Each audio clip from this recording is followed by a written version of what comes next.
Hello and welcome to the Sex Within Marriage podcast. My name is JD and I blog over at uncoveringintimacy.com. And it's a new month and that means more anonymous questions. For our new readers and listeners, we have an anonymous Have a Question page that you can ask all the questions you want to know the answers to, but are too embarrassed to ask.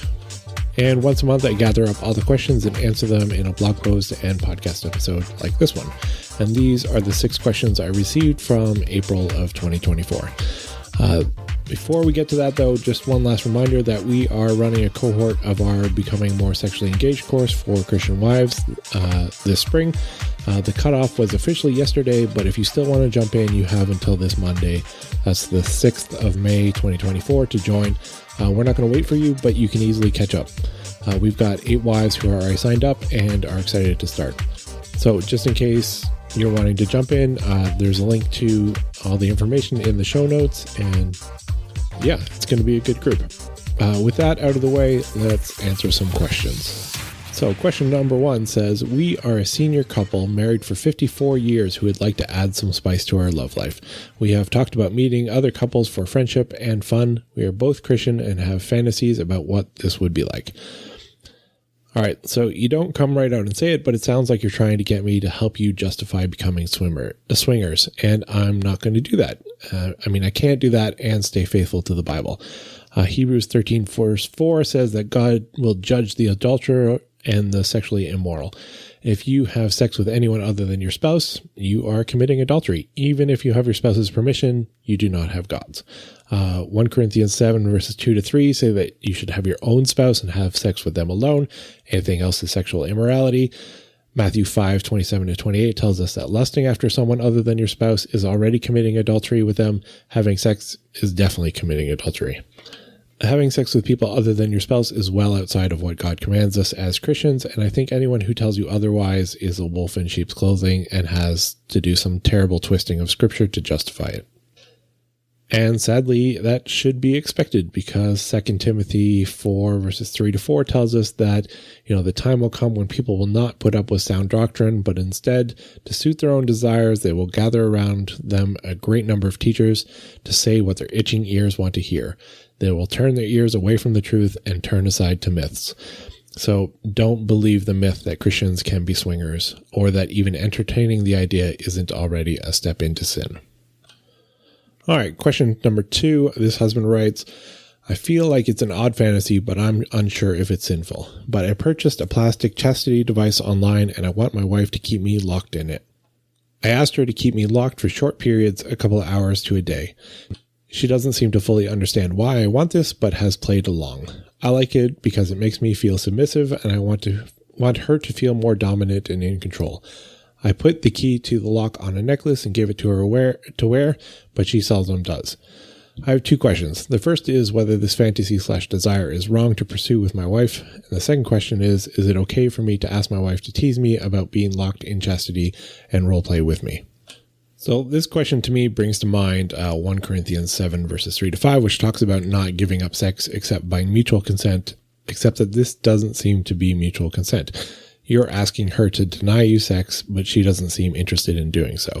And if I had to guess, I would guess that you're the higher drive spouse and she's the lower one. I'd also suppose that you're likely to have some conflict around that. And rather than deal with the conflict directly, you're attempting to twist the conflict into a kink, except she's not really interested in playing that game. And maybe that's because she knows that it's not the right thing to do. Maybe there's another issue that needs to be dealt with rather than sweeping it under the rug that you're either both or one of you is avoiding talking about. Or maybe not. Either way, you can ask her to tease you in this way, but I'm going to guess that you're going to be stuck at the same impasse eventually. You're going to want to engage in some sexual activity, even if that sexual activity is chastity, and she won't be very interested in indulging you, bringing you back to square one. Instead, I'd suggest getting out of that submissive role and instead working on resolving the issues rather than trying to find a way of turning them into a kink. Also, it sounds like you want her to tease you about it, which sounds like you want her to degrade or humiliate you in some way, which I don't think is aligned with Christian morals for godly living. We are to always encourage and uplift. And I'm seeing an increasing trend of behaviors like this, where men are becoming more and more submissive, accepting, and even asking for degradation and humiliation. I think this is because the world has been downplaying the role of men in society as well as in families and marriages, even demonizing us for so long that some are just giving up and accepting it. And I don't think that's a healthy thing to do. That's my take on it anyways. All right, question 3 is, hey, quick question. After listening to multiple podcasts, my wife and I started using a vibrator. It was so awesome that you came up with a new problem. Her orgasm is so strong that it often results in a splitting headache. We love the fact that sex can be this good, but the side effects aren't fun. We have read up on the medical side of it, and it must not be too uncommon. I'm wondering if it's more common than we think. We have not taken this to a doctor. So, yes, orgasm headaches can happen. They're more likely to happen the older you get. The average age for getting them is 39, 40, I think somewhere in there. Also, the more intense the orgasm is, the higher the chance of getting a headache from it. Now, about 1 to 1.5% of the population get these regularly, and there are meds you can take to reduce the headaches. However, if your wife is only getting them when using a vibrator, I would suggest maybe modifying how you use it. Rather than going full on with it and sort of shoving her off the edge of orgasm, instead vary the pressure and use it so that she makes a more gentle climb towards orgasm. You may find that that helps reduce the chance or severity of the headache. Now, there's also a difference between orgasm headaches and sex headaches. Orgasm headaches are related to changes in blood pressure, whereas sex headaches tend to result from muscle tension. If she only gets the headache after orgasm, it's probably an orgasm headache and it's related to blood pressure. If the headache starts before orgasm, then it's likely muscle tension related. Either way, I'd suggest the same thing. Slow down and don't push so hard for that intense feeling, because that's both going to increase blood pressure as well as muscle tension.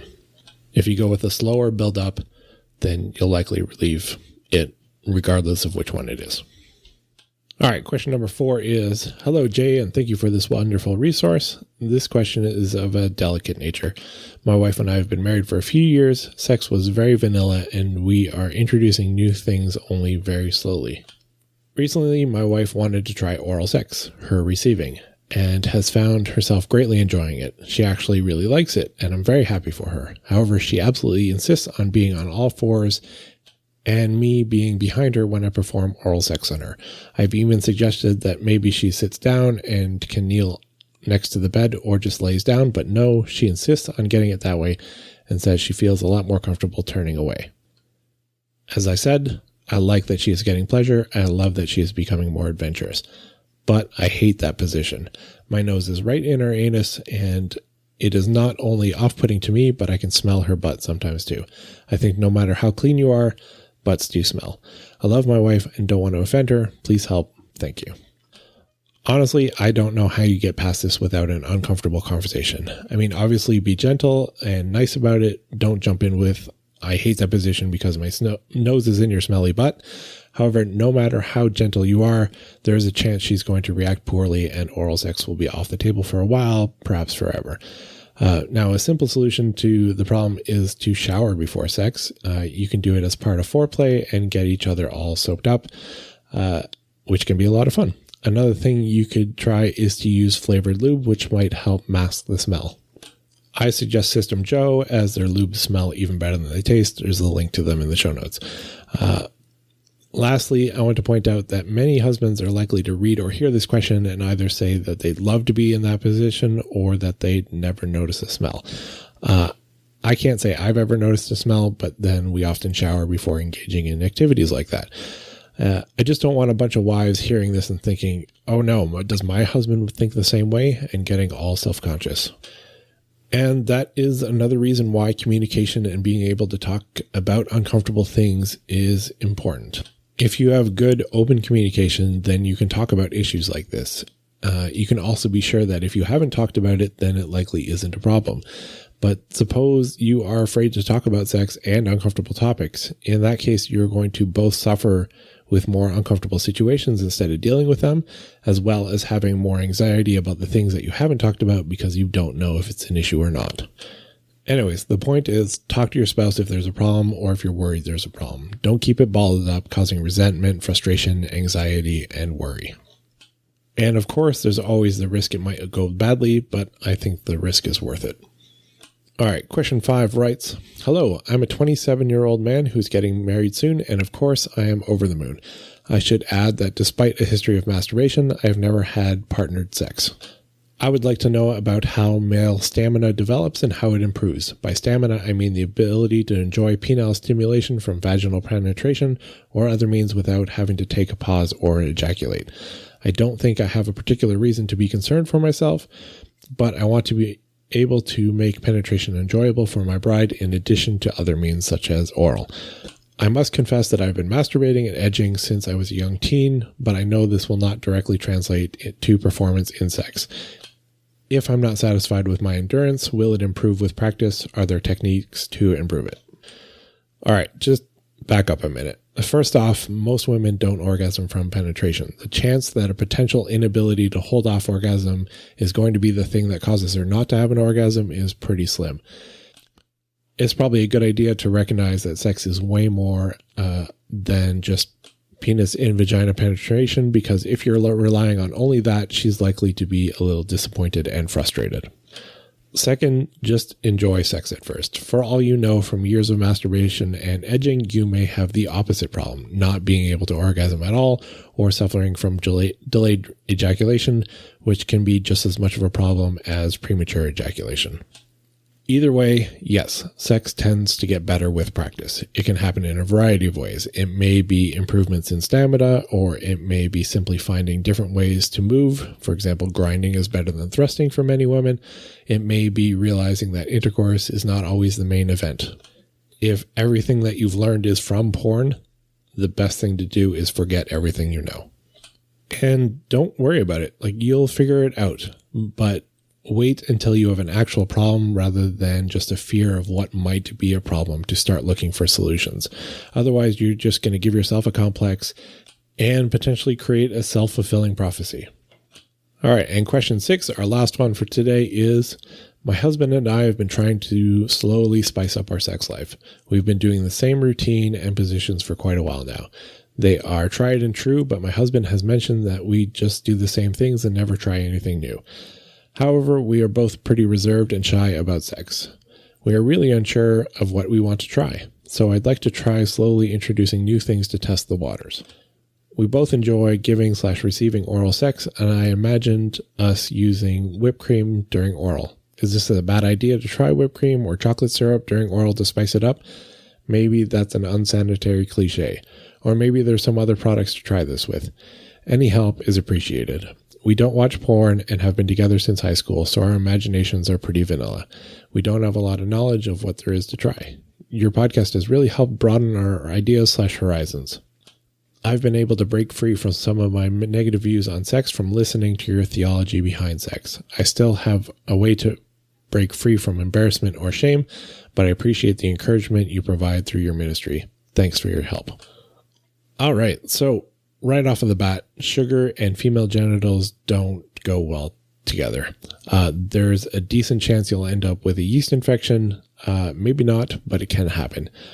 If you want to put whipping cream or chocolate sauce on him and lick it all off, and I mean all, before moving on to penetration, go for it. But for you, I'd go with your chest instead of your vulva. Even with him, I'd probably wash him off before you move to sex. Yeast infections are no fun.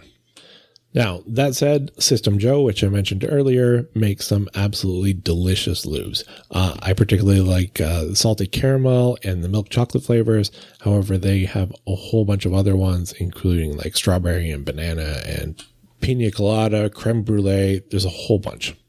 And I have tried quite a few of them. So that might be a good thing to try. As for trying out new things, I just happen to have a massive list of things that you can talk about and try called our Sexploration List. We have a smaller free sample version. There's a link to both of them in the show notes if you just want to dip your toes in. You're not alone in not knowing what you can do and not wanting to look at porn to find out. Porn is, after all, a terrible teacher of what actual sex is like. But yeah, check that out. It'll give you lots of things to try or at least talk about and decide whether or not you want to. And those are the questions from last month. If you have a question, you can ask it on our Have a Question page. A big thanks goes to our supporters who joined in the discussions on the forum. If you want to be part of that conversation, consider donating. Supporters get to see all the questions as they come in and talk about them. Even as little as $5 a month helps us pay for our ever-increasing hosting costs and gets you access to the forum, monthly Zoom calls, which are a blast, and our online version of our Sexploration list. And that's it for today.